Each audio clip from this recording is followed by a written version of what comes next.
Well, everyone has heard about the end times. Almost nobody knows the order. Not the disasters, not the numbers people argue about, not the names shouted on cable television at midnight. Well, the order. What happens first? What happens second? What is the very last event before everything that has ever existed is made new? Because the Bible, written across more than 40 authors, spanning 1,500 years, does not give you scattered warnings. It gives you a sequence, a complete one, and once you see it laid out from beginning to end, you will understand why serious scholars have spent 2,000 years studying it and still cannot put it down. Picture an old man sitting on black volcanic rock beside the Aegean Sea. The island is called Patmos. The year is approximately 95 AD. The Roman Emperor Domitian has exiled him here, too well known to execute quietly, too influential to leave free in the cities. His name is John. He is the last of the 12 disciples still alive. Everyone he walked beside, Peter, James, Andrew, Philip, Thomas, gone. Most of them dead by violence, and now, alone on this island of dark stone and salt wind, something happens to him that he will spend the rest of his days trying to describe. A voice like a brass trumpet, a figure standing in fire. The historian Eusebius, writing in his ecclesiastical history around 313 AD, confirms this exile under Domitian and records it as the origin of the most studied, most argued over book in human history, the Book of Revelation. Here is what most people miss. John was not receiving new information out of nowhere. He was the final piece of a puzzle that had been assembling for 600 years. Daniel had seen the opening chapters of this story, first a teenager stripped from his home and brought to a foreign palace. Isaiah had seen pieces of it. Ezekiel had seen it from a riverbank in Babylon. And Jesus himself had described it, sitting on a hillside overlooking Jerusalem, answering 4 frightened disciples who asked him the question you would have asked too. When? And what will be the sign? The answer those writers left when you read them together, in sequence, is not a riddle to decode. It is a map you can follow. Today, you are walking through that map. Every major prophetic event, in the order the Bible places it. No date setting, no speculation dressed up as certainty. Just what the text says, where it says it, and what it means for you. Right now, in the life you are actually living. One thing before we begin. There is a prophecy written 600 years before Christ that describes a single future world leader with such specific detail that skeptics spent 2 centuries insisting the Book of Daniel had to have been forged after the fact. No one, they argued, could have written that in advance. We will come back to that prophecy and to that man, but not yet. The sequence does not begin in Revelation. It begins in a dream in Babylon.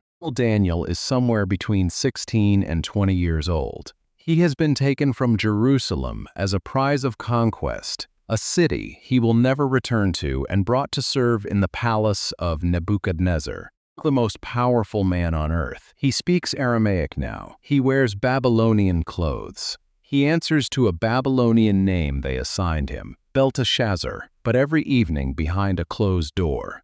He kneels and prays toward Jerusalem. And one night, while the palace sleeps, the dream comes. He sees 4 enormous beasts rising from a churning sea. The first is a lion with eagle wings, stripped of its wings and made to stand upright. The second is a bear raised on one side, 3 ribs in its teeth. The third is a leopard with 4 heads and 4 wings, and then the fourth different from every creature before it. Terrifying, iron-toothed, crushing. It has 10 horns, and as Daniel watches, a small horn rises among the 10. It tears 3 of the others out by the roots, and this little horn has eyes like a man, and a mouth speaking great things. Historians who have studied Daniel, including those who spent careers trying to discredit him, largely agree that the first 3 beasts describe Babylon, Persia, and Greece. 3 empires that rose and fell exactly as Daniel described long before most of them existed on the world map. The fourth points to Rome, But that small horn, the one with the eyes, the voice, the arrogance, points forward, past Rome, past every empire that followed, toward a man not yet born when Daniel set down his pen. Daniel chapter 7 verse 25 puts one piece of information in your hands that you will need later. This figure will speak against the Most High God. He will wear down the people of God over time. He will try to rewrite history, literally alter times and laws to erase what came before. And he will do all of this for a span described as a time, times, and half a time. Hold that phrase. You have no idea yet how many times you are about to hear it. Now jump forward. 600 years, a Tuesday afternoon in Jerusalem, 33 AD. Jesus is leaving the temple with his disciples. One of them overwhelmed, probably, by the scale of the thing. White limestone walls catching the afternoon sun points at the stones and says, "Look at this place. Look at these walls." And Jesus stops walking, and he says something that silences every person within range of his voice. He says, "Truly, not one stone here will be left on another. Every single one will be thrown down." 4 disciples, Peter, James, John, and Andrew, pull him aside on the Mount of Olives. They sit together on the hillside, looking back across the Kidron Valley at the city below, and they ask him the only question that matters. When and what will be the sign of your coming? What will be the sign that this age is ending? Matthew chapter 24 is what he told them. He warned them about teachers who would come in his name with false claims. He spoke about wars, not just local skirmishes, but nations rising against nations, earthquakes, famines, persecution, and then he said something you need to hear carefully. He said all of these are the beginning of birth pains. Not the end, the beginning. Think about what labor means. The first contraction is real pain. It is not pretend pain, but it is not the hardest moment. The hardest moment comes later, when the process has built to something that cannot be reversed. That is the image he chose on purpose. Stay with me, because 40 years after he said it, part of his prediction was already written in history books. The Jewish historian Josephus, a general who had switched sides during the Roman-Jewish War, and survived to record what he witnessed, described the siege of Jerusalem in his Jewish War, written in 75 AD. The detail in his account reads like a checklist beside Matthew 24. The temple burned, the stones fell, over 1 million people died inside the city walls. Josephus watched it happen. He wrote it down, and the followers of Jesus, who had read the warning in Matthew 24 and taken it literally, had already left the city before the Roman siege closed around it. They survived because they believed what they had read. That is the foundation this whole sequence rests on. Prophecy that has already been tested against history and past. But here is the part nobody tells you. What Jesus described in Matthew 24 was not only about 70 AD. He was describing the beginning of a process still running. The birth pains have not stopped. They have been building. And there is a generation alive right now that will not need to read about the next events on this timeline. They will see them. The Apostle Paul understood this. He wrote to a young church in Thessalonica, a congregation so consumed with anxiety about the end of the age that some of its members had quit their jobs. They were frozen, waiting. And Paul wrote to them with the steady urgency of someone who had thought deeply about the sequence and was not afraid of what he saw. He described an event that had not happened yet. The dead in Christ will rise first, he wrote. Then we who are alive, who are left, and notice that he writes we, as if he half expects to still be breathing when it comes, we will be caught up together with them to meet the Lord in the air. The Greek word behind caught up is harpazo. It does not mean floating gently upward. It means seized, snatched, sudden, complete, irreversible movement. The Latin translators chose rapere, which is where the word rapture comes from. Whether this event happens before the worst of what is coming or during it, or after that, is the most debated question in end times theology, and we are not going to settle it today. What Paul does not leave room to debate is whether it happens. It is on the timeline. It is certain. Now, before we move forward, there is a number embedded in end times prophecy. It is not 666. It is older than 666 in the sequence, and it appears not once, not twice, but 7 separate times across Daniel and Revelation, in 3 different forms. You have already heard one form of it: a time, times, and half a time. The other 2 forms are 42 months and 1,260 days. Do the arithmetic. They are the same span, 3.5 years. 7 appearances. 1 critical window. Hold that number, because when we reach the tribulation, that number is the key that unlocks the entire middle of the sequence.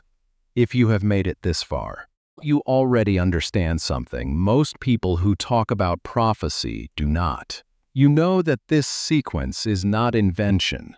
It is not the product of one writer's imagination. It has been tested against history and verified.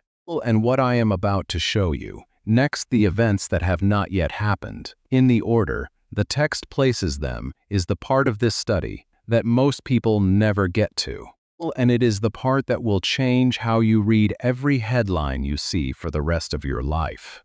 If this is landing for you, stay with me. There is one more thing I want you to hold on to before we get there. One question. It is not a historical question. It is the most personal question on this entire timeline. We will come back to it before this is over. But right now you need to see the seals open. The book of Revelation chapter 6 begins with a lamb opening a sealed scroll. And when the first seal breaks, a rider appears on a white horse. He carries a bow, he wears a crown, and he rides out conquering. Pay attention to this. The 4 horsemen are not random images. They are a deliberate sequence of cascading consequences. The first rider, the white horse, is the most debated figure in Revelation. Many scholars see in him a picture of deceptive peace, a conqueror who arrives not with declared war but with a treaty. The second seal opens a red horse. War follows. The third seal opens a black horse.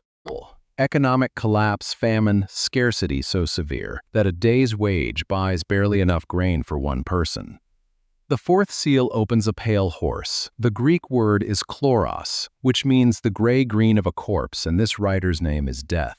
Hades follows close behind him. Authority is given to them over 1/4 of the earth, but the seals are not the worst of it. They are the beginning when the 5th seal opens. John sees something that stops you cold. Underneath the altar, he sees the souls of those who had been killed for holding to their faith. And they cry out, "How long? How long before you judge the earth and avenge our blood?" And they are told to wait a little while longer. There are more to come. That detail matters more than it might seem. It means people will be dying for their faith inside this sequence, not metaphorically. Not historically, but actively inside the tribulation period. The 6th seal brings cosmic signs. The sun turns black, the moon turns red, the stars fall. And here is something the text says that most prophecy teachers skip over. The kings of the earth, the generals, the wealthy, the powerful, they hide in caves and cry out to the mountains to fall on them. Not because they do not recognize what is happening, because they do. The exact words are, "Hide us from the face of him who sits on the throne, and from the wrath of the Lamb." They know, and they run from it anyway. Now watch what happens next. In the middle of this sequence, Revelation chapter 11, 2 figures appear. The text calls them the 2 witnesses. They are given authority to prophesy for exactly 1,260 days. There is that number again. 3.5 years. They stand in Jerusalem. They have power to shut the sky so that no rain falls during the days of their prophecy. They have power to turn water into blood. They call down plagues, and no one can stop them until the day their testimony is finished. On that day, the beast, the same figure Daniel described with the mouth and the eyes, is permitted to attack them. and they die in the street, in Jerusalem. Here is the detail that would have been impossible to imagine in John's day. The text says that people from every nation will see their bodies. Not some people. People from every nation, every tribe, every language.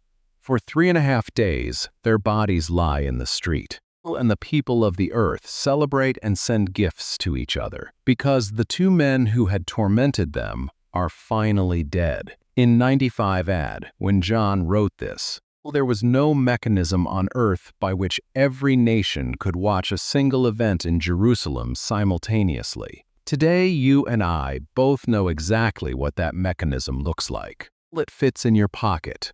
On the 3rd day, the 2 witnesses stand up. The terror of everyone watching is described in a single sentence. Great fear fell on those who saw them, and a voice from heaven calls them up, and they rise in full view of their enemies. Now the number. You have heard it 3 times now, 1,260 days. 42 months, 3.5 years. Across Daniel and Revelation, it appears 7 times total. It marks the period the 2 witnesses prophesy. It marks the period the woman in Revelation 12 is protected in the wilderness. It marks the period the nations trample the holy city. It marks the reign of the beast. The Hebrew phrase, "For what is coming Akarat Hayamim," appears in Daniel chapter 10 and Ezekiel chapter 38. It means the latter days, the end of the current age, not annihilation, completion. And the number 3.5 marks exactly half of the 7-year period at the center of that completion, the middle of the tribulation. The pivot point, the moment everything accelerates. That pivot point is also when the mark of the beast arrives. Revelation chapter 13, verses 16 and 17. The second beast requires that everyone, small and great, rich and poor, free and enslaved, receive a mark on the right hand or the forehead. Without it, you cannot buy, you cannot sell, you cannot function in the economy of that world. The number of his name is 666. For 20 centuries, every generation has looked at the dominant technology of its era and said, well, that is how the mark will work. Every generation has been partly right and partly wrong. What is clear from the text is this: it is a choice, not a passive thing that happens to you. A decision you make, with full knowledge of what you are deciding. If you are still watching, you are the kind of person who wants to understand what comes next. And what comes next is the reason I made this video. Well, now we come back to Daniel, and to that man. 600 years before Christ, Daniel described a figure who would rise to global power in the final period of human history. 33 names are used across the Old and New Testaments. For this individual, the man of lawlessness, the sons of destruction, the beast, the Antichrist. Paul describes him in 2 Thessalonians chapter 2 as someone who opposes and exalts himself above everything called God or worshipped, so that he sets himself up in the temple of God, proclaiming himself to be God. Daniel chapter 9 gives the precision that made skeptics call the book a forgery. 70 weeks of years, 490 years, are decreed for Daniel's people and holy city, covering the period from the decree to rebuild Jerusalem all the way to the end. All scholars who have done the arithmetic from the decree of Artaxerxes in 457 BC forward to the week of the crucifixion have found the numbers land within the margin of ancient calendar reckoning. All the first 69 weeks of years are historically accounted for. The final week, 7 years, is the tribulation period, and at the midpoint of that final week, old Daniel says the man of abomination causes the sacrifices to stop and sets up desolation in the holy place. Jesus himself quotes this passage in Matthew 24 and tells his readers, "When you see this, flee." The skeptics who called Daniel a forgery argued that no one in 550 BC could have described the sequence of Babylonian, Persian, Greek, and Roman empires with such precision. The honest answer is, you are right, no one could have. That is the point. But it gets stranger, Because at the moment that this man reaches the height of his power, at the moment the world has submitted to his authority, his economy, his name, the sky opens. Revelation chapter 19 verse 11. I saw heaven standing open, and there before me was a white horse, whose rider is called Faithful and True. With justice he judges and wages war. His eyes are like blazing fire, and on his head are many crowns. The armies of heaven follow him, riding on white horses. The Greek word the New Testament uses for this return is parousia. It does not mean a quick visit. It means a permanent, royal arrival. The kind of arrival that ends the previous order of things. Every world leader, every military force, every nation that has aligned itself with the beast they meet this moment. And it is not a contest. It is a sentence being carried out. This is called the second coming, and it is the hinge on which the entire sequence turns. Everything before it was preparation. Everything after it is restoration. What comes after is 1,000 years of peace, what Revelation 20 calls the millennium, a period when the deceiver is bound, and the world experiences what it was always meant to be before it broke. And after that, a final judgment. And then the last chapter of the sequence, the reason the whole thing was written. The verse that has made grown men put down the book and sit in silence. Revelation chapter 21. Verses 1 through 5. I saw a new heaven and a new earth, for the first heaven and the first earth had passed away. I heard a loud voice from the throne saying, God's dwelling place is now among the people, and he will dwell with them. They will be his people, and God himself will be with them and be their God. He will wipe every tear from their eyes. There will be no more death, or mourning, or crying, or pain, for the old order of things has passed away. And he who sat on the throne said, I am making everything new, not everything destroyed, everything new. Here is where this lands for you. Think about a father sitting at a window at night. He is not panicking. He is not watching the clock every few minutes. He is simply there, patient. Certain because he knows his child is coming home. Not if, when. 2 Peter chapter 3 verse 9 gives you the reason for the long wait between the prophecies and their fulfillment. The Lord is not slow in keeping his promise, as some understand slowness. He is patient towards you, not wanting anyone to perish, but everyone to come to repentance. The sequence has a timeline, but the God running the sequence has a heart. He is not indifferent to where you are right now. He is waiting, like a father at a window. Every prophecy on this timeline has a fixed position in the sequence. The sequence has a fixed end, and the end is not destruction. It is the restoration of everything the opening chapters of Genesis show you before it all went wrong. A world without the thing that broke it. A world where the presence of God is not something you reach for in the dark, but something you live inside, completely, forever. That is what is at the end of this map. That is where all of it is going. And now the question, the one I told you to hold. Where will you be when this sequence reaches its last page? 3 things you should take away from everything you just heard. First, the prophecies of the Bible are not mythology. They have been tested against history, and they have passed. Jerusalem fell in 70 AD exactly as described. The sequence of world empires Daniel saw in a dream played out exactly as he recorded it. The foundation of the remaining prophecies stands on ground that has already held. Second, the sequence ahead is not designed to terrify you. It is designed to orient you. Knowing the map does not mean you can set dates no one can, and anyone who tells you they can is selling something. But knowing the map means you are not living in confusion. You know what birth pains are, you know what they are building toward, and you know that the last word of the sequence is not death. It is, I am making everything new. Third, and this is the one I want you to sit with. The God who wrote this sequence into history is the same one who right now, at this moment,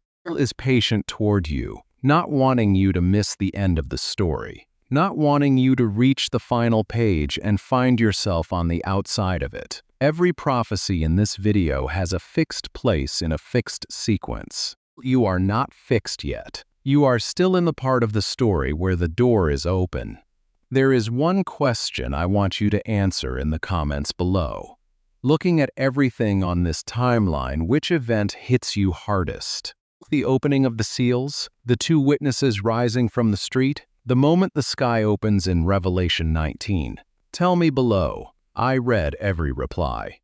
And if this is the first time you have seen the full sequence laid out in one place, there is a video beside this one that goes deep into the book of Daniel alone. 6 chapters, one dream, and the most accurate historical prophecy ever written. I will see you there.